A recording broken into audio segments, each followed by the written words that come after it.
โถสบายดีสวัสดีพ่อแม่พี่น้องเนาะว้าได้ยินเสียงฟ้าห้องครึงๆเนาะพี่น้องก็คือ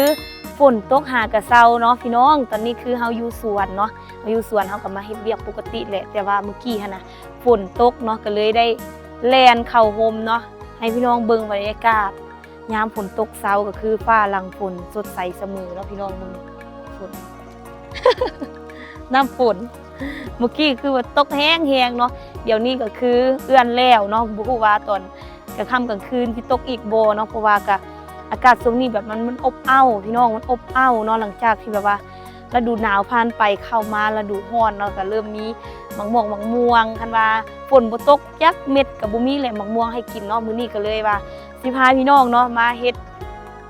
สวนผักอยู่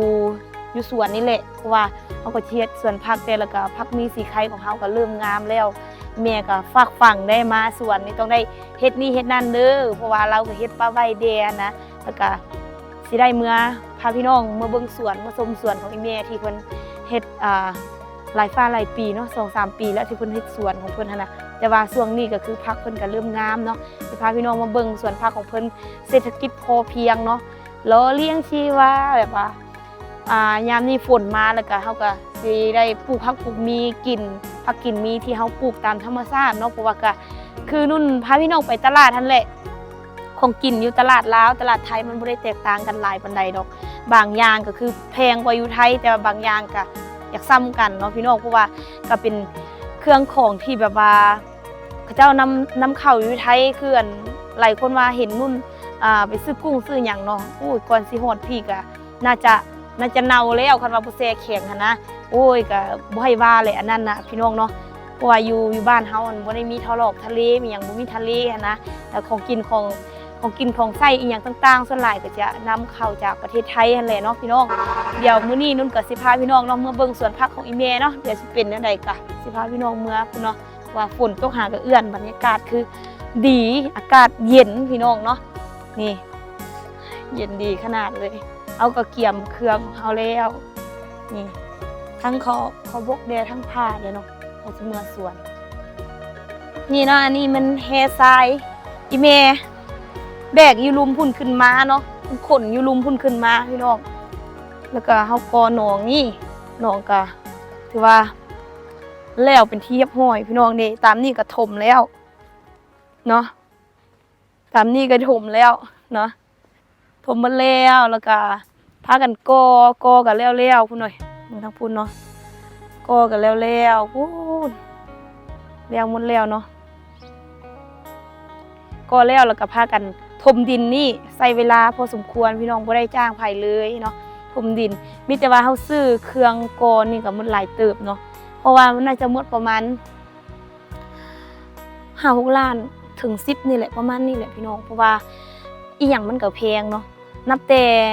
แท้ซ้ายอีหยังต่างๆเนาะเฮาบ่ได้เอาอยู่ห้วยมาเฮาได้ไปเอาอันอยู่อันบ่อนเขาเจ้าบดพุ่นน่ะที่ต่างรถอันจักคนเขาเจ้าคนมาหั่นมันก็ยังแพงเนาะอันนี้ก็ขอรถพี่น้องจังซี่เขาเจ้าต่างก็ให้แต่ค่าน้ำมันไปจังซั่นเนาะนี่ก่อนสิแล้วนอกนี่ก็บ่แม่นง่ายพี่น้องเอ้ยบรรยากาศก็มืดๆอึมครึมเบิ่งดิง่วงก็เสียอีกแล้วพี่น้องเอ้ยนุ่นสิบ่ซอกแล้วมื้อนี้นี่บรรยากาศครึมแล้วก็มีนกบินเจิดไปมาเนาะมื้อนี้งัวเสียอีกแล้วนุ่นอยู่นี่ฝนตกนุ่นเลาะซอกใส่ก็บ่เห็นแล้วก็เอ้ามื้อนี้เอาเถอะว่าสิเสียแล้วก็เสียนุ่นหมดปัญญาแท้หมดปัญญามันคันว่าปล่อยได้นึงก็คือหายแซ่บคันว่าบ่อยากอยู่น้ำเฮาก่อนนุ่นก็บอกอีพอแล้วครับงัวมันบ่อยากอยู่น้ำเฮาก็ให้เราคายออกไปเนาะตัวใดที่แบบมันแฮมันบอนอยู่คอกเฮานะแสดงว่ามันบ่อยากอยู่น้ำเฮาเนาะมันไปอยู่ในน้ำคนอื่นเด้เนาะมันยากซอกให้เฮาอะนะ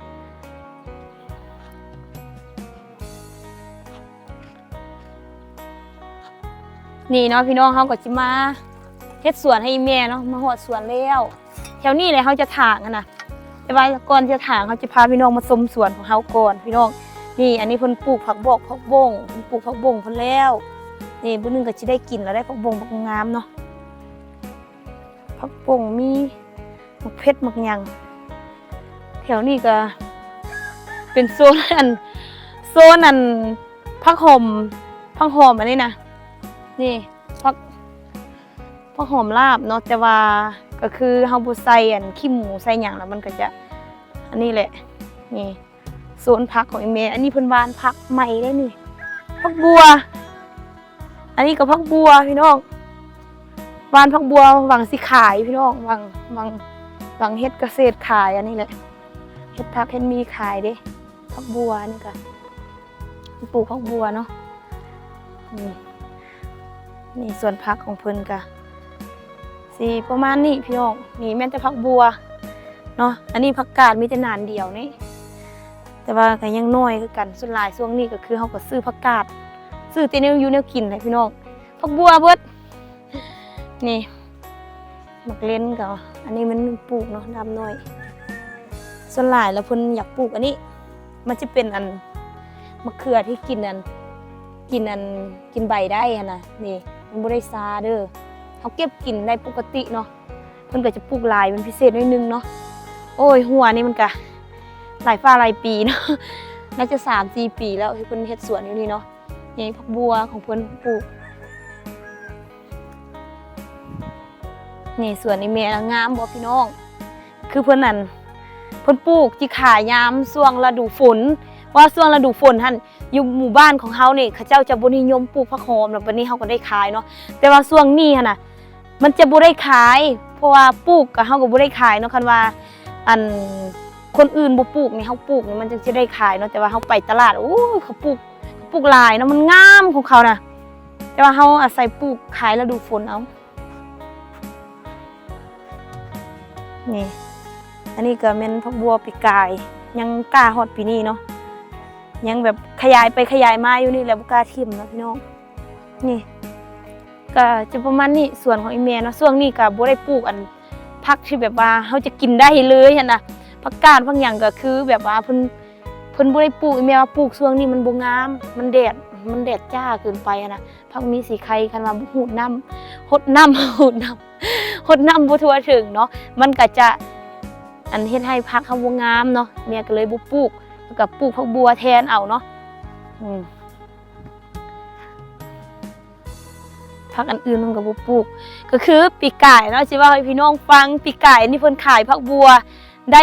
เงินประมาณ8 ล้านกีบอีแม่ขายผักบัวน่ะเพราะว่าเพิ่นปลูกเมิดตามนี่เพิ่นหว่านปลูกเมิดหั่นน่ะเพิ่นลงทุนไปประมาณ400,000กีบแล้วเพิ่นไปซื้อแกนผักบัวมาหว่านเนาะแล้วเพิ่นก็ขยายขายได้8 ล้านกีบพี่น้องกำไรหลายเนาะแต่ว่า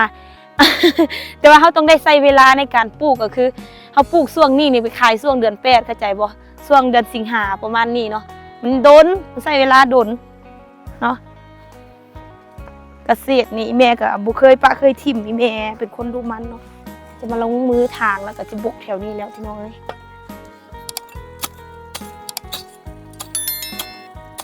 แม่อยู่กับแม่เฮ็ดเนาะแม่บ่อยู่เฮาเฮ็ดจังซี่แหละเวียกน่าจะง่ายกว่าโอ้ยต้นอันนี้ต้นพักเพิกน่ะหนักเลยเนาะกกมันแข็ง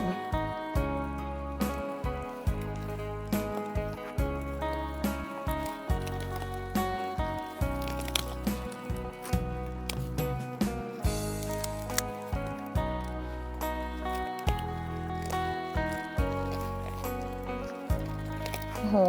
กว่าสิได้สุดเอาแนวลกเอาผ่ามันตัดแล้วมันบ่ได้ฮอดพืชนะทำงาน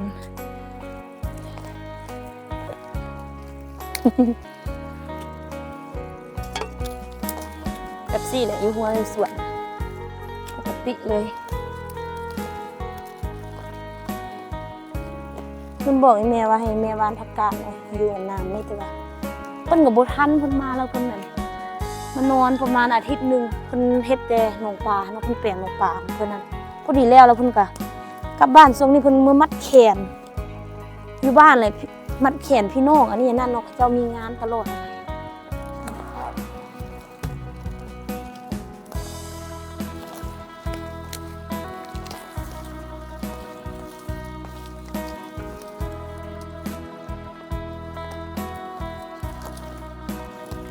แข็งกุ๊กอันเพิก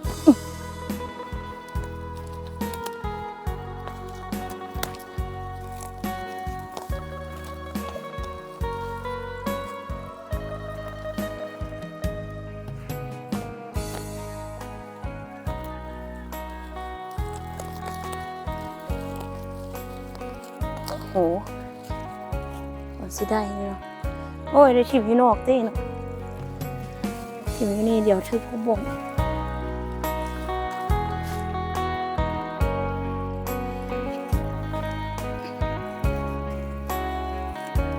แข็งดีขนาดนี้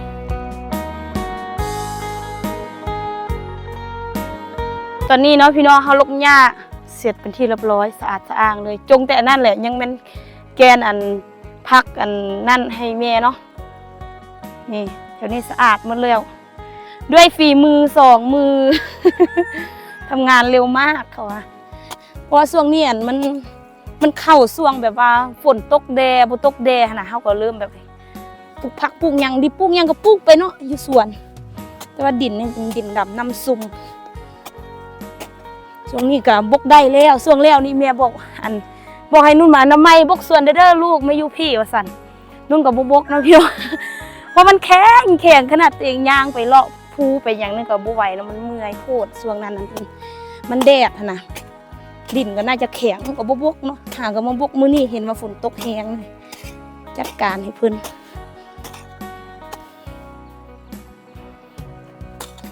บกขุดสวนผักสวนมีไปสั้นแหละ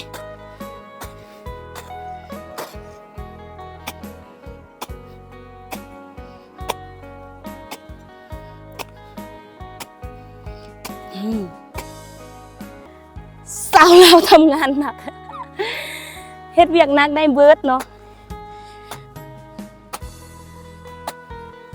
พ่อแม่พาเฮ็ดตั้งแต่น้อยอันเวียกนะบางคนก็อาจจะว่าโอ้ยนุ่นอยู่ลาวเรามาอยู่ไทยดีกว่า อยู่ลาวเฮ็ดเวียกหนักที่จริงบ่แม่นเวียกหนักเด้อพี่น้องมันซินเอาความหมดมันซินเนาะเฮ็ดเวียกบ่เฮ็ดเวียกอยู่ลาวก็บ่ดีใจเนาะ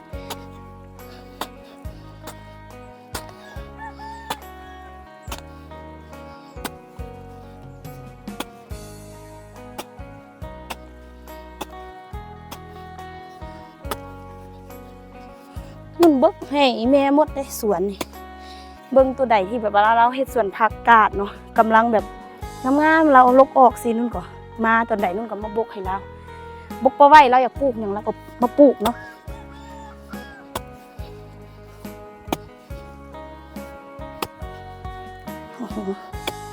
เดี๋ยวนี้ออกผักกาดแล้วเด้นี่หมักเพิกขนมมันออกแกนมันออกแบบนี้เลยแกนมันหล่นเอง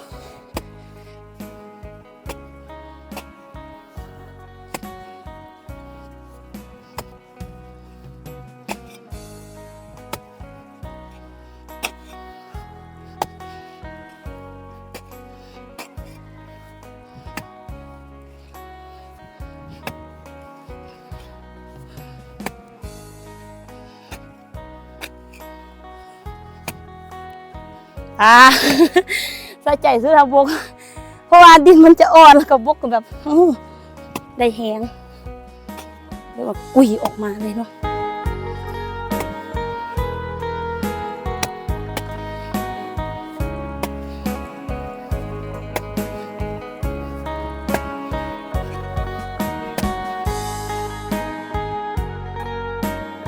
เฮ้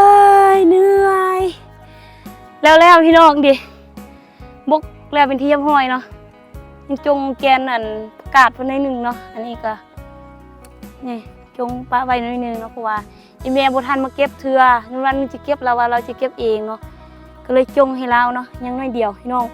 ถือว่าบรรยากาศมื้อนี้คือดีสุดๆเลยขนาดนู้นบกสวนนี่ฝนยอกแยกๆเนาะเบิ่งข้างหน้าพี่น้องเห็นจักแม่นฝนจักแม่นหมอกจักแม่นฝุ่นเนาะบ่ให้ว่ามืดกึ๊บเลยพี่น้องบรรยากาศดีขนาดเลยเย็นเนาะโถ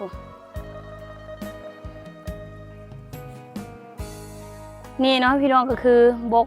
สวนอีหยังก็แล้วเป็นที่ห้อยนอนนั้นนอนจิมาวานแกนผักกาดเนาะพี่น้องเพราะว่า เบิ่งอีแม่เรามันเราปลูกผักบัวมืดแล้วแต่ละมื้อออกตลาดเราไปซื้อแต่ผักเนาะผักก็แพงเดี๋ยวนี้โลนึงฮอด35,000กีบแล้วผักกาดน่ะมัด 10,000 พี่น้องฮู้บ่น้อยนุ่นบ่กล้ากินผักอันนั้นนุ่นว่ามันน้อยเกินไปเนาะว่าอันคำว่า 10,000 นี่บ่พอกิน 2-3 คนสิเอาจะแกงกินสิบ่พอกินมันก็เลยแบบว่ามาบกสวนเนาะเพราะว่าบนนี้เฮาก็ปลูกผักอยู่แล้วแต่ว่าช่วงแล้วนี่สิบกแล้วมันแข็งเกินไปเนาะก็บกบ่ได้พี่น้องบ่แม่นบกบ่ได้บกได้อยู่แต่ว่ามันแข็งจังซั่นเฮาหวานผักหวานมีก็น่าจะบ่งามเนาะเบิ่งน้ำจอกๆอยู่นี่เนาะอยู่ใกล้ๆนี่เลยบ่อนฮุดผักเขาเนาะอันนี้ก็น้ำนองปลาพี่น้องก็ถือว่ามื้อนี้เนาะนุ่นก็ได้พาพี่น้องเนาะมาเฮ็ดสวนผักมาเบิ่งบรรยากาศในยามแล้งเนาะพี่น้องช่วงนี้ก็บ่ได้ไปไสเลยเนาะอยู่แต่บ้านเนาะบางคนอาจจะเบื่อแต่นุ่นก็จะพยายามไปเลาะลิ้นแถวหมู่บ้านใกล้ๆเนาะปีนี้เพราะว่าปีนี้นุ่นก็ตั้งใจว่านุ่นจะเฮ็ดหยังเป็นสิ้นเป็นอันเป็นของตัวเองเพราะว่านุ่นเองก็อยากเก็บเงินเป็นของตัวเองให้ตัวเองเติบใหญ่ในทางที่ดีเพราะว่านุ่นก็อายุซ้ำนี้แล้วก็ยังบ่มีหยังเป็นของตัวเองนะก็คิดว่าวางแผนว่าสิเฮ็ดอีหยังสักอย่างเป็นของตัวเองก็พยายามเก็บออมรอมริบเล็กๆน้อยๆไปเนาะมีหนี้แดดินก็ได้ผ่อนเนาะดินแต่ละเดือนต้องได้จ่ายให้เจ้าของจักที่แล้วมื้อใดเนาะแต่ก็จะพยายามเฮ็ดอันให้ดีที่สุดเนาะอยากให้ทุกคนอยากให้ทุกคนแบบว่าพี่น้องทุกคนนั่นแหละเบิ่งคลิปวิดีโอนุ่นอย่าลืมเบิ่งโฆษณานำในเด้อเพื่อแบบสนับสนุนนุ่นในอนาคตและโตไปเด้อพี่น้องสำหรับคลิปนี้เนาะสบายดีพี่น้องฝนยกๆแยกๆแล้วจะหวานพักก่อนบ๊ายบาย